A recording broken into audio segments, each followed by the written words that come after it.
末进入了他所说好的上门入股家人来做导我在让我大家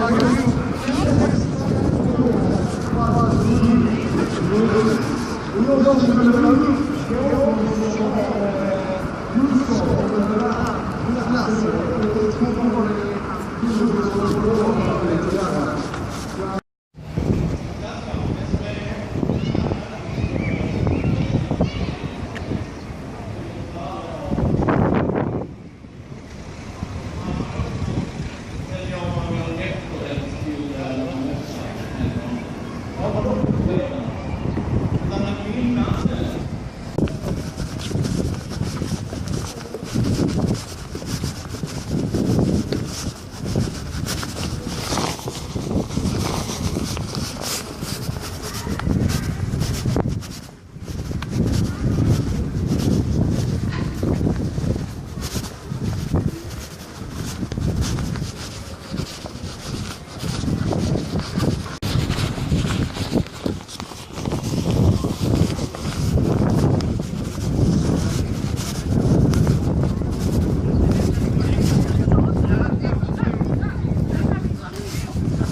un petit peu froid.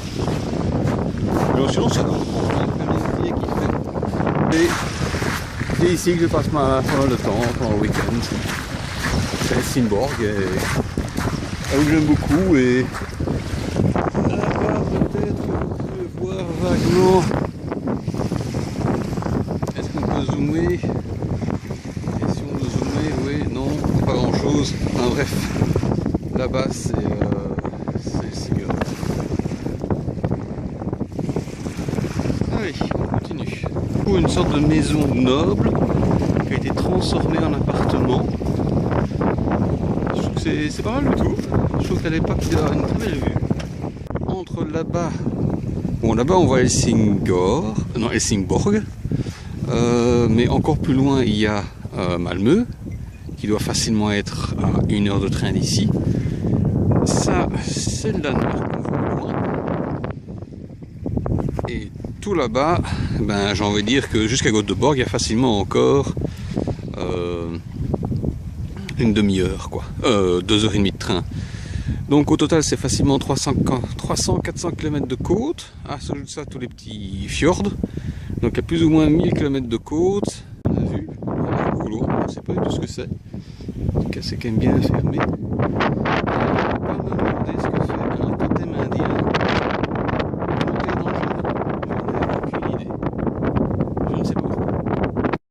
Alors on va en profiter qu'il y a un plan. Alors là, ça aussi, c'est pas mal du tout. Ça, c'est typiquement la côte suédoise. Hein, donc ça veut dire qu'il y a d'un côté la mer qui est juste là. Hein, et après, il y a un petit sentier qui traverse la forêt, quoi. Et il y a un deuxième qui monte par là, mais là c'est pour les voitures. Bon, c'est quand même un très grand pays avec, je crois, un maximum 10 millions d'habitants dedans, quoi. Hein, donc on va profiter du petit plan que j'ai ici. Alors, Helsingborg, c'est tout là-bas. Je dois être quelque part, je sais pas. À mon avis, je dois quelque part par ici, à mon avis. Et donc, voilà, ça vous donne une petite idée, c'est que hein, la ligne rouge, c'est tout le chemin qu'on peut faire suivant la côte suédoise. En sachant que finalement ici c'est quoi, ici une échelle, voilà. Donc de là à là c'est 5 km. Hein. Donc ça c'est juste 5 km. Donc, et là d'ailleurs c'est marqué, hein, enfin quoi que ça me ferait un petit peu bizarre. Je ne crois. Ah oui voilà quoi, 5 km 9. Et puis ça monte. Et donc quelque part ils disent où est-ce que c'est marqué, voilà, ici. Donc en fait c'est marqué là. Donc ça fait quand même 1000 km de long. Donc il y a moyen de marcher sur la côte suédoise. Hein, et donc des coins comme ici, il y en a beaucoup. Alors le seul truc que je regrette un petit peu dans ce trajet, c'est que finalement, il n'y a pas moyen de faire une sorte de boucle. C'est-à-dire par exemple de partir vers, en prenant la route que je viens de prendre, le long de la plage, de remonter dans la forêt et de revenir à Helsingborg. Ça, il n'y a pas moyen, j'ai déjà essayé. Et c'est un petit peu dommage, que c'est quelque chose que je voudrais bien faire. Alors, on a les petites mouettes qui attendent tranquillement le moment pour s'envoler. Le plus intéressant au loin, c'est cet énorme paquebot. Je ne sais pas trop ce que c'est. C'est pas la première fois que je le vois. Je vois que c'est pas un bateau que je cherche. Merci de ça. Voilà. C'est le moment du repos où on prend tranquillement son chocolat chaud et un petit gâteau.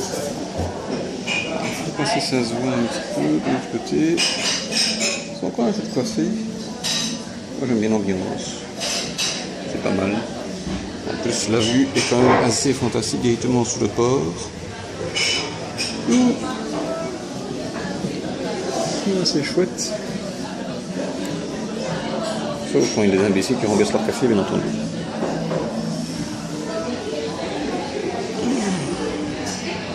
Et ici, en plus, je suis tranquillement tout seul. Il n'y a personne pour m'embêter.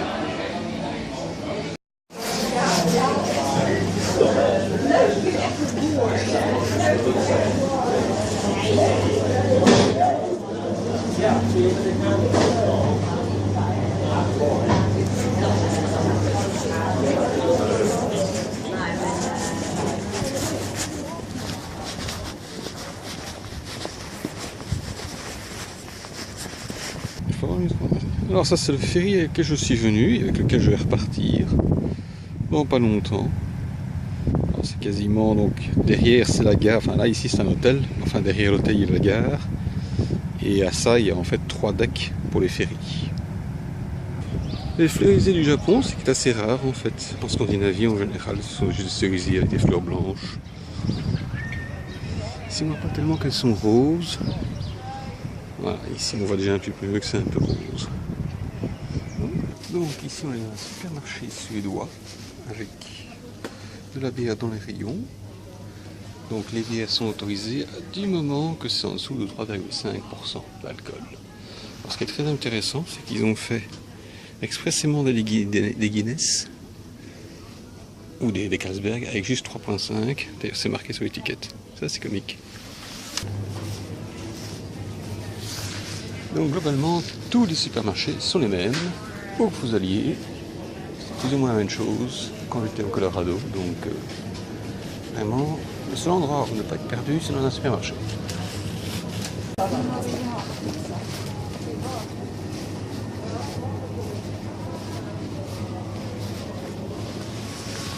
Et voilà ce que je suis venu chercher.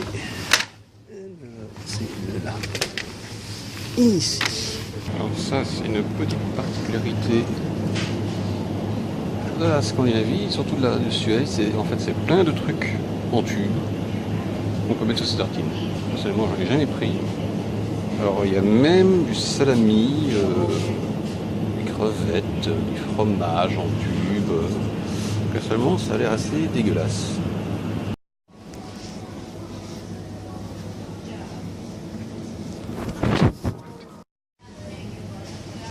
Donc ça c'est quelque chose que les Suédois aiment beaucoup, et les Danois aussi, ce sont les knödelbreds, en fait c'est une sorte de cracotte. Ah, c'est bon en fait.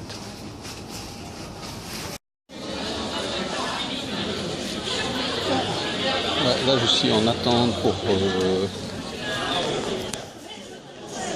monter dans le ferry, le ferry qui est déjà là. On va essayer vite d'aller voir de l'autre côté.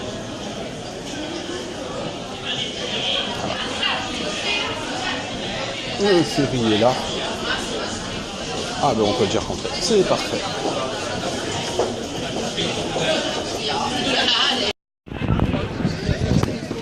Voilà, c'est quand même un gros bateau. Il y a des camions qui rentrent dedans et tout. Il y en a même plusieurs. On voit un qui est encore au fond. Donc là c'est un petit peu la valse des ferries. On a un qui vient d'arriver.